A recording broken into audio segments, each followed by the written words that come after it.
اعوذ باللہ من الشیطان الرجیم، بسم اللہ الرحمن الرحیم۔ الحمد للہ رب العالمین، والصلاة والسلام علی اشرف الانبیاء والمرسلین وآلہ الطیبین الطاہرین۔ اعوذ باللہ من الشیطان الرجیم، واضمم یدک الی جناحک تخرج بیضاء من غیر سوء آیۃ اخری، اور اپنا ہاتھ اپنے بغل میں رکھیے تو وہ بغیر کسی عیب کے چمکتا ہوا نکلے گا۔ یہ دوسری نشانی ہے۔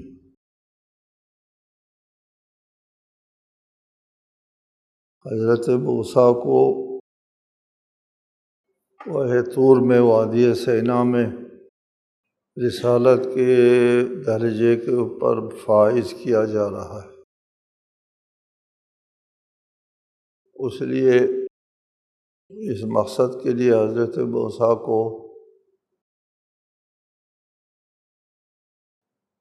دو بہت بڑے معجزے خود ان کے اپنے مشاہدے کے لیے اللہ کی طرف سے پیش ہو رہا ہے۔ دیگر انبیاء کا ذکر ہے قرآن مجید میں۔ حضرت ابراہیم کے لیے بھی اللہ تعالیٰ نے اپنی بڑی نشانیاں دکھائیں، اور حضرت ختمی مرتبت صلی اللہ علیہ وآلہ وسلم کے لیے بھی بڑی نشانیاں دکھائیں، اور حضرت موسیٰ کو بھی پہلے مرحلے میں کچھ نشانیاں دکھائیں، دو نشانیاں۔ ایک عصا کا اژدہا بن جانا، اور دوسرا یہ کہ اپنا ہاتھ اپنے بغل میں ڈالیں اور پھر نکالیں تو ہاتھ چمک جائے گا، ہاتھ سے روشنی پھیلے گی۔ وَاضْمُمْ يَدَكَ إِلَىٰ جَنَاحِكَ، جناح پر کو کہتے ہیں، پر کے نیچے جو ہے وہ ہاتھ رکھو، اس کو ہم لوگ انسانوں کے لیے بغل کہتے ہیں۔ اپنے بغل کے نیچے ہاتھ رکھ، تخرج پھر نکال، بیضاء وہ ہاتھ چمکے گا، من غیر سوء کسی بیماری کی وجہ سے نہیں۔ بعض بیماریاں ہوتی ہے کہ ہاتھ سفید ہو جاتا ہے، جذام سے، برس سے وغیرہ کی بیماری سے۔ اس قسم کی بیماری کی وجہ سے آپ کا ہاتھ جو ہے نہیں چمکے گا،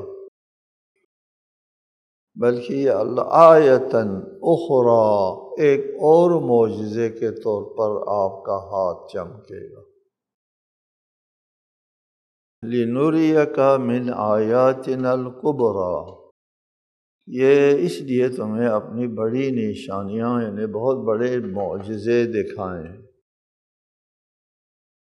حضرت موسیٰ کو اطمینان دلانا بھی ضروری تھا کہ آپ میری طرف سے مبعوث ہو رہے ہیں، آپ کے پاس یہ دو معجزے دے، اور ان دو معجزوں کے ساتھ یہ آپ کے ہاتھ میں بہت بڑا اسلحہ ہم دے رہے ہیں، بہت طاقت دے رہے ہیں۔ ان دو معجزوں کے ذریعے آپ اپنی نبوت کا اعلان کر سکتے ہیں، آپ اپنی دعوت کو اس بات تک پہنچا سکتے ہیں۔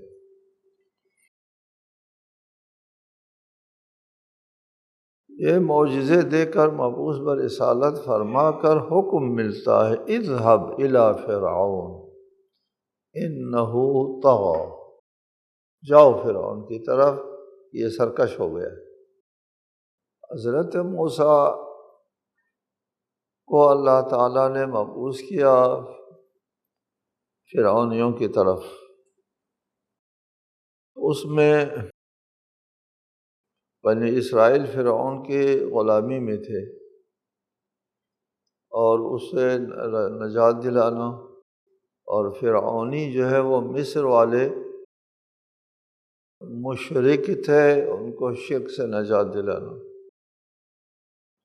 اس مقصد کے لیے بنی اسرائیل کو نجات دلانے کے لیے، لوگوں کو شرک سے نجات دلانے کے لیے حضرت موسیٰ کو فرعون کی طرف جانے کا حکم ملتا ہے، اذهب الى فرعون انہ طغی۔ فرعون کی طغیانی،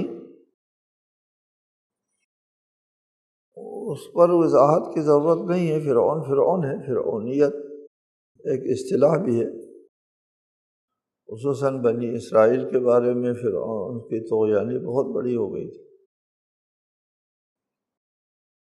اس وقت حضرت موسیٰ نے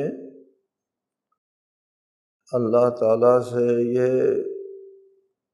عرض کی، قال رب اشرح لی صدری ویسر لی امری واحلل عقدۃ من لسانی یفقہوا قولی۔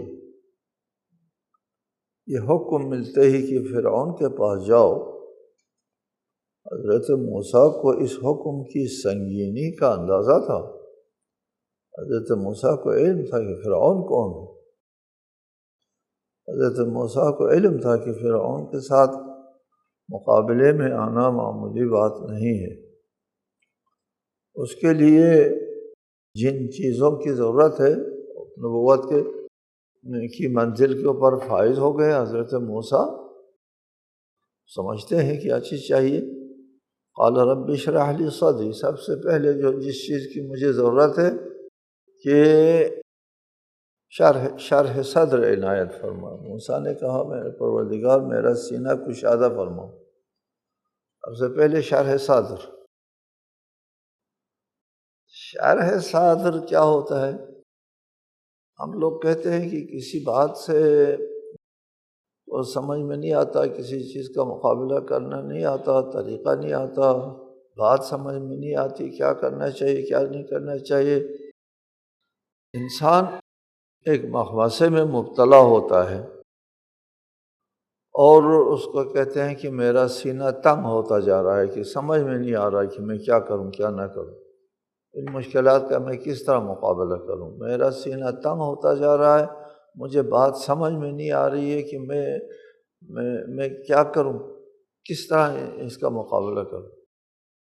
حضرت موسیٰ نے کہا کہ مقابلہ بہت سخت ہے، ذمہ داری جو ہے وہ بہت سنگین ہے، مجھے سب سے پہلے شرح صدر کی ضرورت ہے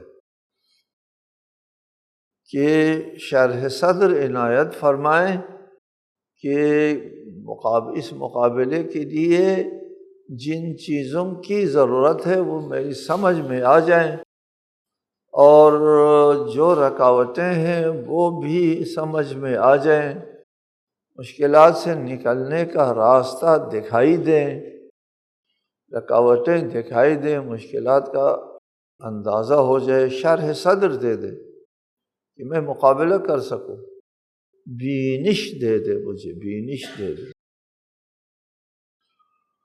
شرح صدر کے سلسلے میں قرآن مجید میں اور روایات میں ہے، اور بھی ذکر ہیں۔ الم نشرح لک صدرک، رسالت میں آپ کے لیے فرمایا۔ ادھر تو حضرت موسیٰ مانگ رہا ہے کہ شرح صدر چاہیے مجھے پہلے، وہاں رسالت میں آپ کے لیے خدا ارشاد فرماتا ہے کہ جب آپ کو مبعوث برسالت ہم کر رہے تھے اس وقت آپ کو شرح صدر نہیں دیا۔ شرح صدر جو ہے وہ ہر نبی کے لیے تو ہے ہی ضرورت، اس کے بغیر بات بنتی نہیں ہے، مقابلہ نہیں کر سکتے ان مشکلات کے ساتھ۔ باقیوں کے لیے بھی ارشاد ہے افمن شرح اللہ صدرہ للاسلام فہو علی نور من ربہ، جس کو اللہ تعالیٰ نے اسلام کے لیے شرح صدر عنایت کیا ہے تو وہ اپنے اللہ کی طرف سے اس کو ایک نور مل جاتا ہے۔ اب شرح صدر سمجھ میں آ گیا، شرح صدر کیا ہے؟ روشنی ہے، بینش ہے، حقائق کا ادراک ہے۔ یہ رسالت مآب کی ایک دعا ہے، رب ارنی الحقائق کما ہی، اے اللہ مجھے حقائق کو جیسا واقع ہے ایسا ہی مجھے دکھا دے۔ امر واقع کا علم ہونا بہت بڑی قیمتی چیز ہوتی ہے۔ انسان دھوکہ کھاتا ہے واقع بینی نہ ہونے کی وجہ سے، تقویٰ کے سلسلے میں بھی یہی ہے، جو تقویٰ اختیار کرتا ہے اللہ اس کو فرقان دیتا ہے، سوجھ بوجھ دیتا ہے، یہی ہے، شرح صدر دیتا ہے۔ حدیث سے اتقوا فراست المؤمن فإنه ينظر بنور اللہ، مومن کی فراست سے بچا کرو، مومن سمجھدار ہوتا ہے اس لیے کہ مومن اللہ کے نور سے دیکھتا ہے۔ اور دیگر حدیث میں ہے المؤمن کیس، مومن ہوشیار ہوتا ہے، مومن سیدھا سادہ بیوقوف نہیں ہوتا۔ یہ مومن کا وجدان، مومن کی ضمیر شفاف ہوتا ہے، مومن کا عقل کے اوپر جو ہے وہ پردے نہیں لگے ہوئے ہوتے، خواہشات کا پردہ، دنیا پرستی کا پردہ، مال و دولت کا پردہ، جاہ پرستی کا پردہ، بہت سے پردے ہوتے ہیں انسان کی ضمیر اور وجدان کے سامنے لگنے والے، بہت سارے پردے ہوتے ہیں، وہ پردے نہیں ہوا کرتے۔ شرح صدر کا مطلب ہوا کہ اللہ تعالیٰ کی طرف سے ایک روشنی مل جاتی ہے، اس روشنی کی وجہ سے کوئی تاریکی نہیں رہتی، تاریکی نہ رہنے کی وجہ سے کوئی بھی چیز نظر نہ آئے نہیں ہو سکتا، ہر چیز نظر آتی ہے، یعنی حقیقت بین۔ اور اسی کو حکمت بھی کہتے ہیں، آپ کو بتایا ہے پہلے کہ ہم نے ان کو حکمت دی اور کتاب دی۔ حکمت کیا ہے؟ حکمت کے مقابلے میں حدیث ہے، ہمارے ائمہ علیہ السلام کی طرف سے حدیث ہے۔ حکمت کس کو کہتے ہیں؟ فرمایا حکمت حقیقت بینی کو کہتے ہیں، اس کے مقابلے میں خطا آتا، غلطی نہ کرنا ہے حکمت، حقیقت بین، واقع بین، اس کو حکیم کہتے ہیں کہ وہ واقع بین ہے۔ ہمارے اصطلاح میں بھی وہ طب جاننے والے کو حکیم کہتے ہیں کہ وہ بیماری کو دیکھ سکتا ہے، سمجھ سکتا ہے، وہ بینش رکھتا ہے کہ بیماری کیا ہے، اس لیے اس کو حکیم کہتے ہیں۔ ٹھیک ہے، یہی شرح صدر، وہی حکمت ہے۔ شرح صدر یہی نور من اللہ ہے، رب اشرح لی صدری ویسر لی امری، اور میرے کام کو میرے لیے آسان فرما دے۔ ظاہر ہے ایک مشکل کام کی طرف جب جانے کا حکم ملتا ہے تو اس مشکل کام کو آسان کرنے کے لیے بھی دعا کرنا جو ہے وہ ایک قدرتی بات ہے۔ اور اس سے یہ بات بھی مترشح ہوتی ہے کہ شرح صدر کرنا ہو، عمل کو آسان بنانا ہو، اس کے لیے سب اللہ تعالیٰ کی طرف سے، اللہ آسان بنا دیتا ہے، اللہ شرح صدر بنا دیتا ہے، اللہ نور اور روشنی عنایت کرتا ہے، اللہ فراست عنایت کرتا ہے، اللہ حکمت عطا کرتا ہے، یہ ان لوگوں کو جو اس چیز کے اہل ہے۔ تو اپنے امور کے لیے آسانی بھی اللہ تعالیٰ سے مانگتے ہیں، چونکہ جس کام کے لیے اللہ تعالیٰ نے حکم دیا ہے وہ بہت ہی مشکل کام ہے۔ وَيَسِّرْ لِأَمْرِي وَاحْلُلْ عُقْدَةً مِّن لِّسَانِي، اور میری زبان کی گرہ کھول دے۔ کہتے ہیں، روایت ہے، ان کی صحت و سقم کا بھی پتہ نہیں ہے، اسرائیلی روایت ہے، حضرت موسیٰ پل رہے تھے فرعون کے گھر پہ، تو فرعون گود میں اٹھا لیتا تھا تو فرعون کی داڑھی نوچتا تھا، تو فرعون نے کہا کہ یہ بچہ بہت خراب لگتا ہے، اس کو قتل کرو۔ آسیہ زن فرعون نے کہا بچہ ہے، نادان ہے، اس کو کیا سمجھتا ہے؟ فرعون کہا لگتا ہے یہ سمجھ سے کام کر رہا ہے، نہیں سمجھتا ہے۔ بحث ہوئی تو کہا کہ آگ کا ایک ٹکڑا یہاں رکھ دیا اور دوسری طرف جو ہے ایک ہیرا رکھ دیا۔ ہم امتحان کرتے ہیں کہ یہ سمجھداری سے کرتا ہے یا نادانی سے کرتا ہے۔ اگر نادان ہے تو پھر آگ کے اوپر ہاتھ لگائے گا، اگر دانا ہے تو ہیرے کے اوپر ہاتھ لگائے گا۔ حضرت موسیٰ نے آگ پر ہاتھ لگا کے منہ میں ڈال دیا۔ اس سے یہ روایت ہے، اسرائیلی ہے پتہ نہیں، اس سے لکنت آ گئی۔ حضرت موسیٰ کے زبان میں لکنت تھی۔ تو اس سے پتہ چلتا ہے، قرآن کی دیگر آیات سے بھی پتہ چلتا ہے، بولنے میں حضرت موسیٰ کو کوئی دقت پیش آتی تھی۔ فرعون نے بھی کہا، دربار میں جب حضرت موسیٰ جاتے ہیں تو فرعون نے بھی کہا وَلَا يَكَادُ يُبِينُ، اچھی طرح بات بھی نہیں کر سکتے۔ یہ بھی دلیل ہے کہ بات کرنے میں کوئی دقت پیش آتی تھی۔ اور حضرت ہارون کو میرے ساتھ کر دے کے سلسلے میں حضرت موسیٰ نے کہا تھا هُوَ أَفْصَحُ مِنِّي لِسَانًا، وہ مجھ سے زیادہ فصیح بولتا ہے۔ نہیں کا مطلب یہ ہے کہ موسیٰ کو بولنے میں کوئی دقت پیش آتی تھی، اور اس میں کوئی حرج نہیں ہے، یہ عیب نہیں ہے، بولنے میں دقت پیش آتی تھی، نہیں ان کی بول ہی نہیں سکتے تھے۔ بول سکتے تھے کہ وحی تو حضرت موسیٰ کے اوپر نازل ہوتی ہے، آگے حضرت موسیٰ نے وحی کو پہنچانا ہوتا۔ وَاحْلُلْ عُقْدَةً مِّن لِّسَانِي يَفْقَهُوا قَوْلِي، تاکہ وہ میری بات اچھی طرح سمجھ لیں۔ ٹھیک،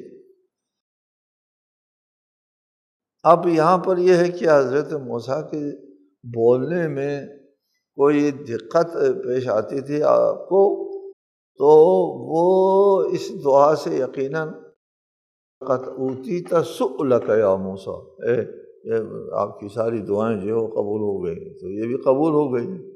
عقدۂ زبان لسانی، زبان کی گرہ کو اللہ نے کھول دیا اور بات کرنے میں دقت پیش نہیں آتی۔ جب رسالت کی منزل کے اوپر فائز ہو گئے تو پھر یہ نقص باقی نہیں رہا۔ قرآن کے آیات کے مطابق نہیں کہہ سکتے کہ ایک نبی کے ساتھ لکنت کیسے ہوتے، نہیں، لکنت تھی بھی تو یہاں ابھی وہ دور ہو گئی۔ یفقہوا قولی واجعل لی وزیرا من اہلی ہارون اخی اشدد به ازری واشرکہ فی امری۔ دعا کا سلسلہ جاری ہے، اسے بار رسالت کو اٹھانے کے لیے جن جن چیزوں کی ضرورت ہے ان چیزوں کی درخواست کر رہا ہے، اور حضرت موسیٰ کی سمجھداری کا بھی اندازہ ہوتا ہے۔ جی، وَاجْعَلْ لِي وَزِيرًا وزیراً، اور میرے لیے ایک وزیر بنا دے۔ وزر بوجھ کو کہتے ہیں، وزیر بوجھ اٹھانے والا، بوجھ اٹھانے یعنی آپ کا جو بوجھ اٹھانے والا ہوتا ہے وہ آپ کا سہارا ہوتا ہے، آپ کو سہارا دینے والا، آپ کی مدد کرنے والا ہوتا ہے۔ وزیراً، مجھے ایک وزیر بھی عنایت فرمائیں کہ میرا بوجھ اٹھائیں میرے ساتھ، مجھے اکیلا نہ چھوڑیں۔ ایک تو وزیر کی درخواست ہوتی ہے، اور دوسری قابل توجہ بات یہ ہے کہ وزیراً کر کے بات یہاں پر ختم نہیں کی، ٹھیک ہے جی، بلکہ فرمایا من اہلی، میرے خاندان میں سے مجھے ایک وزیر دے دو۔ حضرت موسیٰ اپنی دعا میں، اپنی التجا میں اس بات کی شرط لگا رہے ہیں کہ وہ وزیر میرے خاندان کا ایک فرد ہونا چاہیے۔ اس لیے یہ بات واضح ہے، کسی مکتب کی فکر کے بارے میں بات نہیں کرتا ہوں، ایک حقیقت ہے، امر واقع ہے کہ اگر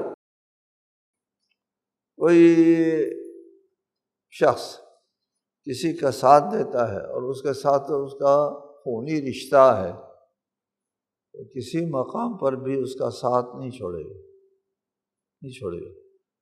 دوسرے لوگ جو ہے وہ ہو سکتا ہے کسی وجہ سے تھوڑی سی سستی آ جائے، تھوڑی سی خامی آ جائے وغیرہ، لیکن جو خونی رشتہ ہوگا، قریبی رشتہ دار ہوگا، وہ ساتھ نہیں چھوڑتا۔ اور پھر خاندانی طبع و مزاج کو بھی بڑا دخل ہوتا ہے۔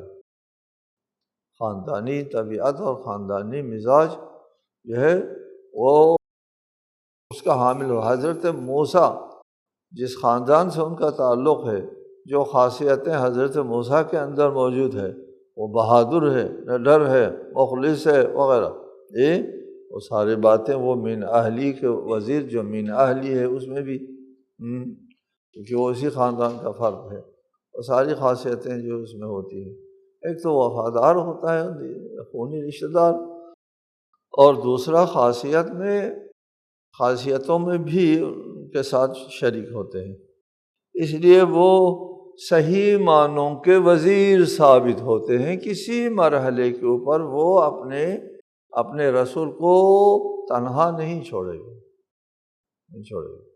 کچھ بھی ہو جائے اپنی جان قربان کر دے گا، لیکن وہ اپنے رسول کو ساتھ نہیں چھوڑے گا۔ اس لیے وَاجْعَلْ لِي وَزِيرًا مِّنْ أَهْلِي، میرے خاندان کا ایک وزیر مجھے دے دو۔